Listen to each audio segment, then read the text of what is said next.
All right, hey. So it's 6:07 in the morning. Um, I'm making this video because our family lives in a school bus. We are a traveling family. We travel. We make music. Um, my wife is a plant healer. I make longbows. We do primitive skills, and our children are homeschooled. And we've tried to make their lives structured or as least structured in a way that they have the freedom to love and learn about this world that they live in. And we found that traveling provides that freedom for the most part. But we're in Ashland, Oregon right now, and we've lived here on and off for a few years. It's a very affluent community for the most part, very wealthy, very extremely white, very privileged community.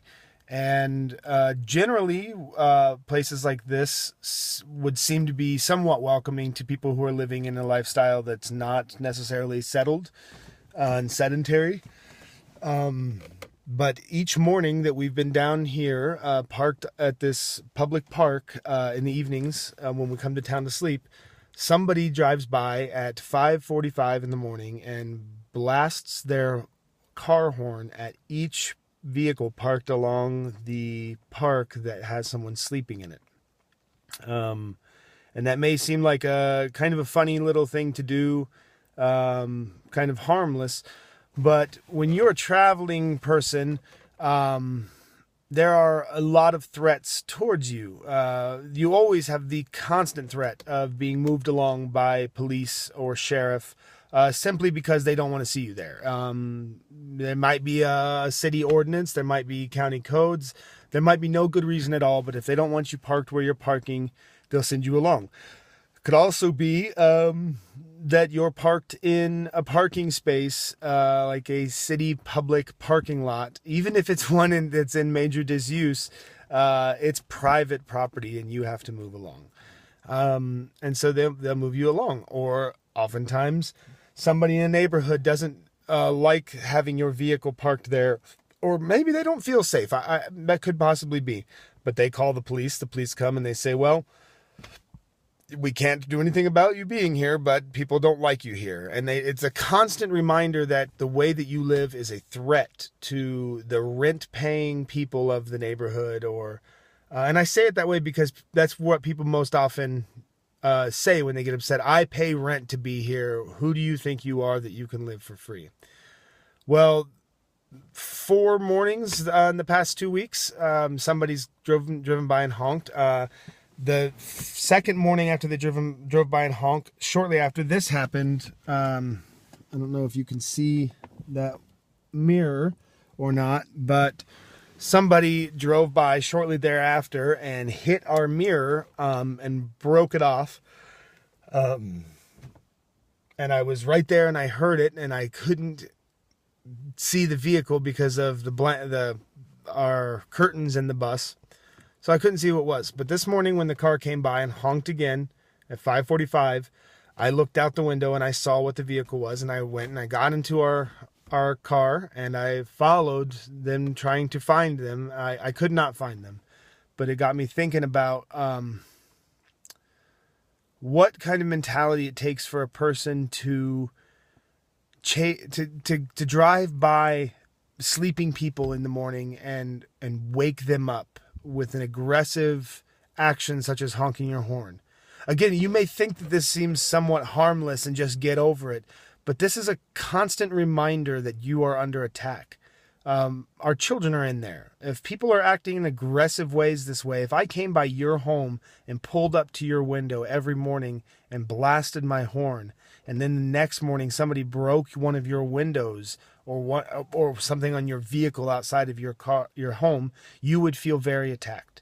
And I don't know what the intentions of a person who could have the thought process that would make them drive obviously out of their way. They're not in this neighborhood. This is an off of the path park. Somebody has to intentionally drive down here and blast that horn. And they don't just do it one time. They honk their horn as they drive past each vehicle where somebody is sleeping.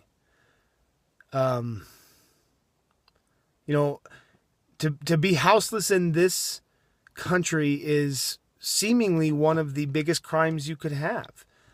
If it's not punishable by law, it's punishable by social a social contract that none of us even intentionally entered into, that you have to pay to live somewhere.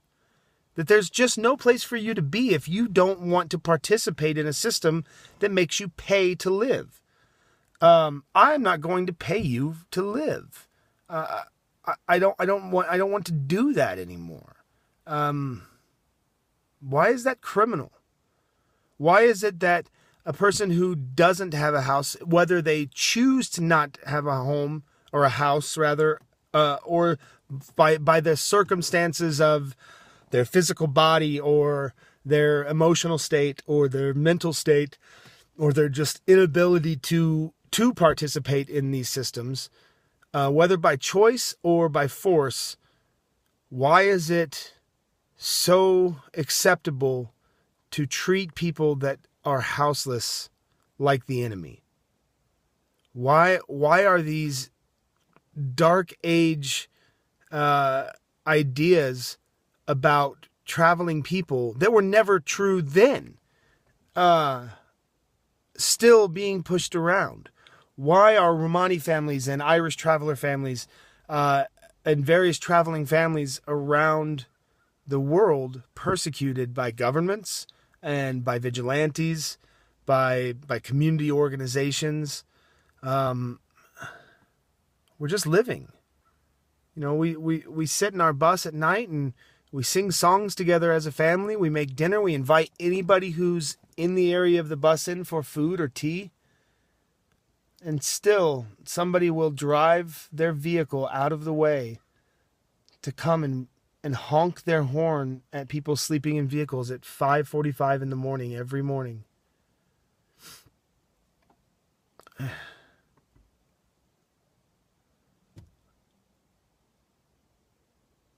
I don't understand. I don't understand why it's why to be so aggressive towards anyone.